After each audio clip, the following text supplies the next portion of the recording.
3.5 million people have been affected by food security in Kenya, and this has largely been caused by a decline in food production due to poor seed quality and inadequate rains. That is the latest report by the Agriculture Cabinet Secretary, Willie Bett, who also says that the government will purchase all maize harvested and offered by farmers. And joining me this afternoon to expound on this and much more, we are speaking to Rizwan Yusuf Ali from TechnoServe. Many thanks for joining us this afternoon. Thanks again. And we also have Giles Lewis from the Export Trading Group, who is going to be sharing with us some interesting insights around the fertilizer plant that will be the first in the region. And gentlemen, what do you make of the recent attempt towards fighting food insecurity? Are we there, or are we far from attaining the goal? Again, I think that we're making very good progress. From TechnoServe's side and the project we're introducing, we see food security as two issues. It's not just the quantity of food, but it's the quality as well. It's what we're putting inside our body. Sure. And therefore, I think Kenya's move to introduce mandatory food fortification, for example, in 2013, we see it as a very positive step towards it. All right.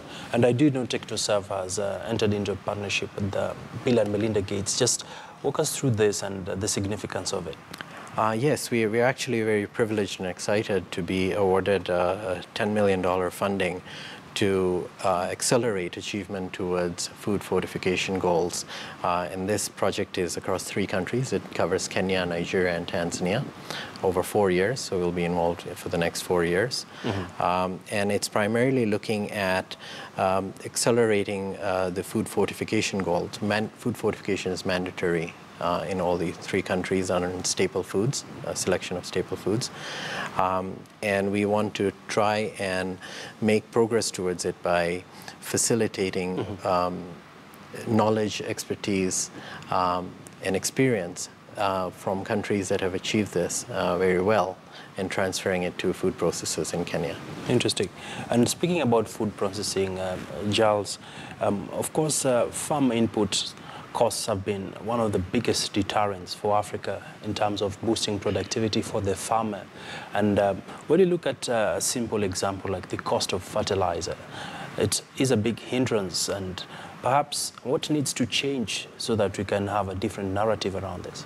Yeah, of course, the input costs are a huge component of food production costs. And at ETG, we're working as closely as possible with many different parties to make sure that we can offer farmers affordable and good quality fertilizers. So we have just commissioned a brand new fertilizer blending plant in Mombasa in order to bring more cost-effective but also better suited fertilizers to the soils of Kenya and to hopefully improve farmers' production and maximize their yields. So how big a challenge is accessing fertilizer in the first place? For instance, many parts of Kenya are considered to have very fertile land, if I may say so. And we're not seeing most of the farmers having that awareness and also access to these particular products. What needs to change towards improving the value chain? Yeah, of course, farmer awareness is key. And we've been running a number of marketing campaigns, both on television, radio, and on billboards. And we've also recently just launched a mobile application, which farmers can download from the Google Play Store or the Apple App Store. It allows them to log in with their basic details, their location, and they can choose from a range of our fertilizer products and select exactly where they would like to collect or have the fertilizer delivered to in Kenya, and pay on M-Pesa, and the fertilizer is sent straight to your farm, or you're able to pick it up from our 140 agro-vets or agro-dealers in Kenya. Interesting. And Rizwan, before we come to Giles, by how much are we expecting the cost of fertilizer to drop by us having this fertilizer blending plant in the country? Because it has been said time and time again.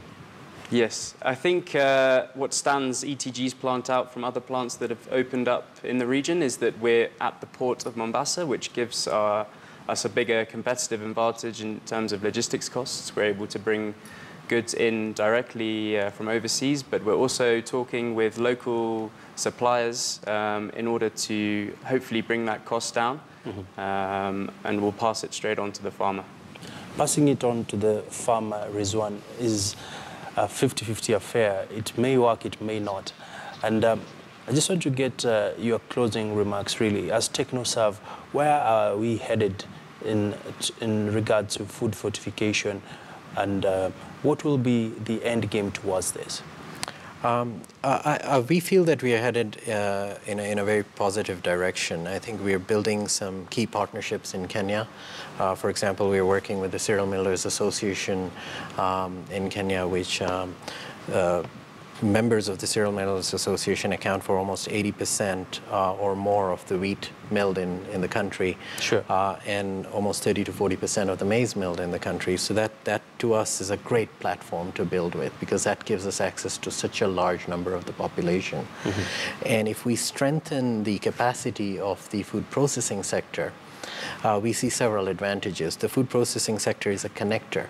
It creates a market for the farmers on one side, but if they do the right thing and they produce nutritious products, it benefits the population on the other side. And that completes the circle, because a healthy, productive population then drives a healthy and productive economy. Sure. And so we feel that we are at the right time with so many initiatives happening and so many partners coming together. We can, I'm excited about the next 5 years in Kenya, for sure. Will Kenya be able to feed the world one day? That's our hope. And we most certainly think that the right initiatives, right policies, we can. All right. And just getting your closing thoughts, Giles, what does the future hold for the African farmer? Well, I think the African farmer has a lot to be hopeful about. And there's immense opportunity, particularly in East Africa and in Kenya. The range of climates is immense, enabling huge range of products to be grown. At ETG, we've been working in Africa for more than 50 years, and we operate in over 30 African countries. So we feel like we have a good understanding of how markets work, how products sell, and we like to be as close to the farmer as possible.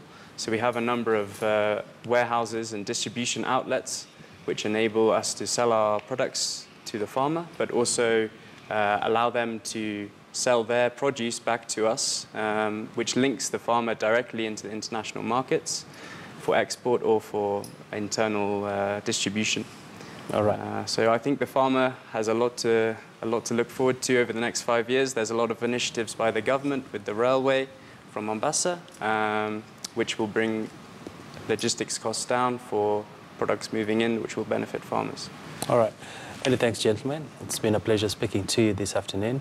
Rizwan Yusuf Ali, who is from TechnoServe, and Giles, many thanks, gentlemen, for sharing with us this all-important insights into this conversation. And that's where we wrap it up here on the program this afternoon. It's been great bringing you the big stories from the business world. My name is Abi Agina. Coming up next is our Swahili blog, where we'll be having the continuation and quite a number of stories that we are keeping an eye on for you here on KT News.